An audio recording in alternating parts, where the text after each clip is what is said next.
Née le 16 août 1968 à Nancy, Karine Le Marchand, de son vrai nom, Karine Mfayo Kourera, incarne aujourd'hui l'élégance, la douceur et la bienveillance à la télévision française. Pourtant, derrière le sourire qui illumine les plateaux, se cache une histoire faite de luttes silencieuses, de résilience et de détermination. Fille d'un père burundais et d'une mère lorraine, Karine a grandi entre deux cultures, deux mondes parfois opposés, mais qu'elle a su harmoniser avec une grâce rare. Son enfance, marquée par la séparation précoce de ses parents, la pousse très jeune à développer une force intérieure peu commune. Sa mère, infirmière, l'élève seule avec courage et amour dans un environnement modeste mais rempli de valeurs solides.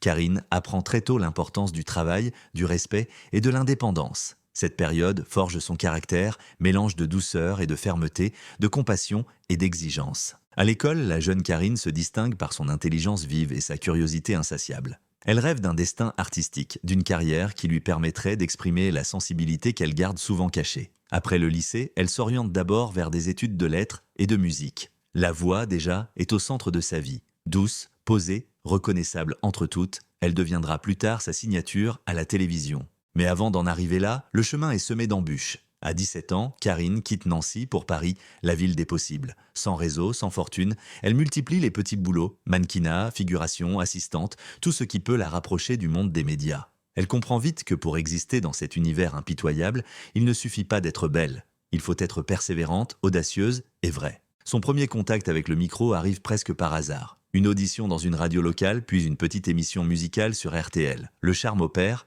sa voix, à la fois chaleureuse et apaisante, capte l'attention des auditeurs. Le public découvre une jeune femme cultivée, sincère et accessible. Ce premier pas marque le début d'une longue histoire d'amour entre Karine et les médias. Mais au-delà des apparences, Karine Le Marchand garde les pieds sur terre. Son métissage, sa singularité, parfois moquée à ses débuts, deviennent peu à peu une force. Elle incarne une France moderne, métissée, ouverte au monde. Elle ne s'en cache pas, les années 1981 et 1990 n'étaient pas toujours tendres avec les femmes issues de la diversité. Pourtant, jamais elle ne s'est laissée enfermer dans une case. Dans ses rares confidences sur son enfance, Karine évoque souvent le rôle central de sa mère. Elle m'a appris la dignité, même dans les moments les plus durs. Cette phrase résume tout. Karine Le Marchand est de ces femmes qui avancent avec élégance, même lorsqu'elles traversent la tempête. Cette force tranquille, elle la doit à une éducation empreinte d'humanité. Derrière son allure glamour et son rire contagieux, il y a aussi une grande timide, une femme qui a dû apprendre à apprivoiser la lumière. Enfant, elle aimait déjà observer, écouter, comprendre les autres. Ce regard bienveillant qu'elle posera plus tard sur les agriculteurs de L'amour est dans le pré trouve ses racines ici, dans cette enfance où elle a découvert l'importance d'écouter avant de juger. À 20 ans, elle choisit de transformer son nom de naissance, difficile à prononcer pour le grand public, en un pseudonyme plus fluide, Le Marchand. Ce choix symbolique marque sa volonté de tracer sa propre route tout en rendant hommage à sa mère, femme commerçante dans l'âme, forte et indépendante. Son parcours des premières années est celui d'une ascension patiente, construite pas à pas. Karine n'a jamais cherché le scandale ni les raccourcis, elle a préféré la constance, la rigueur et une discrétion qui contraste avec le monde souvent bruyant de la télévision. Aujourd'hui, quand on regarde cette femme accomplie à 57 ans, on mesure le chemin parcouru. De la petite fille rêveuse de Nancy à la star des écrans, il y a surtout une histoire d'effort, de foi en soi et d'une incroyable fidélité à ses valeurs. Après ses débuts prometteurs à la radio, Karine Le Marchand comprend vite que sa voix n'est pas seulement un outil, mais une véritable empreinte émotionnelle. Sa capacité à apaiser, à mettre les gens en confiance, devient son atout le plus précieux. C'est ce talent rare, allié à une authenticité sans artifice, qui la propulse peu à peu vers la télévision. Un univers encore dominé par les visages masculins à l'époque. Dans les années 1990, elle rejoint France Télévisions, où elle anime plusieurs émissions culturelles et musicales. Elle y développe un ton unique. Ni trop académique, ni trop léger, mais toujours sincère. Sa curiosité naturelle et son empathie séduisent le public. Pourtant, la grande reconnaissance tarde à venir. Il lui faut encore prouver qu'elle n'est pas qu'une jolie présence à l'écran, mais une journaliste capable de profondeur et de subtilité. C'est au début des années 2000 que tout s'accélère. Karine devient un visage familier de France 3, puis de France 2, où elle enchaîne les programmes à thème social ou musical. En parallèle, elle s'essaie à la production et à l'écriture, cherchant toujours à garder un certain contrôle sur les projets qu'elle porte. Déjà, sa vision se distingue. Elle veut une télévision humaine, bienveillante, tournée vers le vrai, mais c'est en 2010 que le destin frappe un grand coup. Karine Le Marchand rejoint la chaîne M6 pour reprendre l'émission emblématique L'amour est dans le pré. Ce programme, qui met en lumière la vie sentimentale des agriculteurs français, devient un phénomène sociétal. Et très vite, Karine en devient le cœur battant. Son approche empathique, son humour discret, sa capacité à créer un climat de confiance transforment le concept en véritable succès populaire. Sous sa conduite, l'émission cesse d'être une simple télé-réalité pour devenir un miroir bienveillant de la France rurale. Karine écoute, conseille, réconforte. Elle ne joue pas un rôle. Elle incarne une présence chaleureuse, presque amicale. Des millions de téléspectateurs, chaque saison, attendent ses mots, ses regards, ses silences parfois plus éloquents que 1000 discours. Ce succès fulgurant lui ouvre d'autres portes. En parallèle de L'amour est dans le pré, elle conçoit et présente Une ambition intime, une émission d'entretien où elle invite des personnalités publiques, souvent politiques, à se dévoiler autrement. Emmanuel Macron, Marine Le Pen, Franck Dubosc ou encore Gad Elmaleh, tous ont accepté de se confier face à cette femme qui, sans jamais juger, sait percer les armures. Le ton, la lumière, la mise en scène, tout y respire la délicatesse. Là encore, Karine impose sa marque, celle d'une télévision émotionnelle, sincère, sans artifice. Avec le temps, elle devient l'un des visages féminins les plus respectés du paysage audiovisuel français. Pas de polémique, peu de scandales, une rareté dans ce milieu. Karine Le Marchand avance avec élégance, souvent dans la discrétion, toujours dans la maîtrise. Sa longévité tient à une règle d'or, ne jamais trahir sa sincérité. Pourtant, derrière cette image apaisée, Karine reste une femme exigeante, perfectionniste. Ses collègues la décrivent comme une professionnelle redoutable, rigoureuse, parfois dure avec elle-même. Elle prépare tout, anticipe tout, ne laisse rien au hasard. Ce souci du détail, allié à une grande intuition, lui a permis de durer là où beaucoup se sont éteints. En 2016, elle est consacrée par le Trophée des femmes en or, une reconnaissance qui souligne son influence et son exemplarité dans les médias. Les années suivantes, elle enchaîne les projets, parfois en marge de la télévision, engagement pour le bien-être, défense des causes environnementales, promotion du sport féminin. Karine choisit toujours des combats qui résonnent avec ses valeurs. Mais plus encore qu'une animatrice, elle est devenue une figure de confiance pour des millions de Français. Chacun sent, à travers l'écran, qu'elle comprend la fragilité des autres parce qu'elle a connu la sienne. Cette alchimie rare entre douceur et force, entre empathie et lucidité, fait d'elle une personnalité à part. En 2020, elle succède à Jean-Pierre Pernaut à la présidence du Salon de l'Agriculture pour M6, un symbole fort. Elle n'est plus seulement l'intermédiaire entre les agriculteurs et le public, elle en devient la porte-parole officieuse. Ce rôle, elle le prend à cœur, consciente de la responsabilité qu'il implique. Aujourd'hui, Karine Le Marchand n'est plus seulement une animatrice de télévision. Elle est une marque, une voix, un visage ancré dans l'imaginaire collectif. Chaque apparition publique est scrutée, chaque confidence suscite l'émotion. Son nom évoque la bienveillance, la stabilité, la sincérité, trois valeurs rares dans un monde médiatique souvent trop cynique. Si le public connaît Karine Le Marchand comme une femme solaire, toujours prête à tendre la main aux autres, il ignore souvent combien sa vie sentimentale a été marquée par des blessures, des recommencements et une recherche constante d'équilibre. Derrière le sourire de la télévision se cache une femme pudique, farouchement indépendante, qui a appris à se construire seule. Karine a toujours cultivé une grande discrétion sur sa vie privée. Ce silence n'est pas un mystère médiatique, mais une forme de pudeur. « Je ne veux pas que ma vie devienne un feuilleton », confiait-elle un jour à un journaliste. Et pourtant, chaque fois qu'elle accepte de se livrer, c'est avec une sincérité désarmante, sans artifice, sans calcul. Elle est avant tout une mère. Sa fille Alia, née en 2002, est le centre de son univers. Karine évoque souvent cette maternité comme une bénédiction tardive, un tournant décisif. Élever une fille seule, tout en menant une carrière exigeante, n'a pas toujours été simple. Mais elle l'a fait avec courage et tendresse. J'ai voulu lui donner ce que je n'ai pas eu. La sécurité, l'amour constant, la confiance, confie-t-elle dans une rare interview. Leur relation est fusionnelle. Karine protège farouchement sa fille des caméras, refusant qu'elle soit exposée. Mais on sent à travers ses mots combien Alia est une source de fierté et d'inspiration. Aujourd'hui jeune adulte, la fille de l'animatrice poursuit des études brillantes, loin des feux de la rampe, fidèle à cette éducation simple et discrète. Côté cœur, la vie de Karine a connu plusieurs chapitres. Parmi les plus médiatisés figure sa relation avec le footballeur Lilian Thuram entre 2007 et 2013. Ensemble, ils formaient un couple admiré, symbole de réussite et d'intelligence.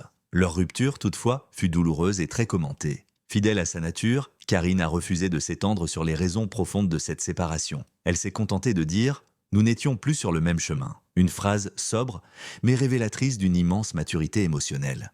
Depuis, Karine a multiplié les projets, mais aussi les périodes de solitude choisies. Elle n'a jamais caché qu'elle croyait encore en l'amour, mais pas à n'importe quel prix.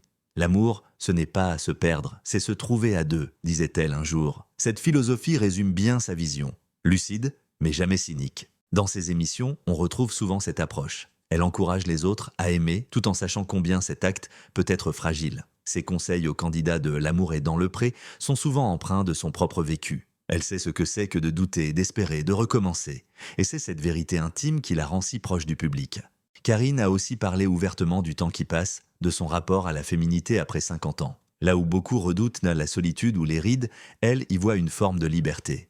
À 50 ans, on n'a plus besoin de plaire à tout le monde. On choisit à qui on veut donner son cœur, son temps et son énergie. Ces mots ont résonné fort chez de nombreuses femmes françaises qui voient en elle une sœur, une confidente, un modèle de sérénité. Amour, maternité, indépendance, trois piliers qui définissent aujourd'hui Karine Le Marchand. Elle a bâti sa vie privée comme elle a bâti sa carrière, sans se trahir. Ce n'est pas une femme de scandale, mais une femme de vérité. Ses rares coups de colère médiatique, souvent face à des injustices, montrent une personnalité entière, fidèle à ses valeurs. Au fil des années, elle a aussi tissé autour d'elle un cercle d'amis fidèles, des artistes, des journalistes, des anonymes aussi, qu'elle protège avec une loyauté rare. Pour elle, la célébrité n'a de sens que si elle permet de créer du lien et de partager de la bienveillance. À 57 ans, Karine Le Marchand aborde la vie avec une sérénité nouvelle. Elle l'a souvent dit, « Je ne cours plus après l'amour, mais si je le croise, je l'accueillerai avec gratitude ». Une phrase simple mais chargée de sagesse. Elle symbolise cette femme qui, après avoir aimé, souffert, élevé sa fille et travaillé sans relâche, se tient aujourd'hui debout, apaisée et libre. Dans un monde où les apparences dominent, elle incarne l'élégance du vrai. Ni provocante ni distante, Karine Le Marchand inspire parce qu'elle reste elle-même, une femme à la fois forte et vulnérable, profondément humaine. Et c'est cette humanité, plus que toute autre chose, qui fait d'elle une figure si aimée en France. Pendant des années, Karine Le Marchand a gardé le silence sur sa vie sentimentale. Discrète, presque mystérieuse, elle laissait planer le doute, refusant de commenter les rumeurs ou les spéculations médiatiques. Mais à 57 ans, c'est une femme transformée que le public découvre, plus apaisée, plus libre et surtout amoureuse. Tout commence par une confidence subtile. Lors d'une interview à la radio, Karine y évoque un nouvel équilibre, sans jamais prononcer le mot « amour ». Puis quelques mois plus tard, des photos volées la montrent, main dans la main avec un homme élégant, au regard complice. Les médias s'enflamment. Qui est-il? D'où vient-il? Pendant longtemps, elle ne confirme rien. Jusqu'à ce moment inattendu, dans une émission spéciale consacrée à l'amour à tout âge, où elle prononce une phrase simple mais bouleversante « Oui, je vais me marier. Et je crois que c'est le bon moment ». Une onde de surprise parcourt le public. À 57 ans, celle qui a vu défiler tant d'histoires d'amour à la télévision vit enfin la sienne pleinement. L'annonce fait la une des magazines. Mais fidèle à son élégance, Karine choisit de ne rien dévoiler de plus. Du moins, pas tout de suite. Ce n'est qu'après plusieurs semaines qu'elle révèle enfin le lieu de ce mariage tant attendu. Un domaine viticole en Provence, entouré d'oliviers et de lavandes, baigné de soleil. Un endroit symbolique, choisi pour sa simplicité et sa beauté authentique. C'est un lieu où tout respire la paix, confie-t-elle. Je voulais me marier là où la nature parle plus fort que les projecteurs. Ce choix n'a rien d'anodin. La Provence, c'est le cœur de la France douce, des émotions vraies, du temps suspendu. Loin des plateaux de télévision, Karine a voulu un mariage intime, sincère, loin du tumulte médiatique. Quelques amis proches, sa fille Alia et quelques membres de la famille de son compagnon, c'est tout. Un moment hors du temps, à l'image de sa personnalité, pudique mais intense. Son nouveau compagnon, dont elle ne dévoile ni le nom ni la profession, serait un homme cultivé, passionné de nature et d'architecture, loin du monde des médias. Les proches de Karine décrivent un couple fusionnel fondé sur la complicité et la confiance. Après des années de solitude et de doute, elle aurait enfin trouvé celui qui l'écoute sans chercher à la changer. Cette union n'est pas seulement une étape romantique, c'est une renaissance. Karine l'a dit sans détour, « À mon âge, on ne se marie pas pour rêver, on se marie parce qu'on a trouvé son havre ». Ces mots ont touché des milliers de femmes de sa génération qui voient en elle un symbole d'espoir et de renouveau.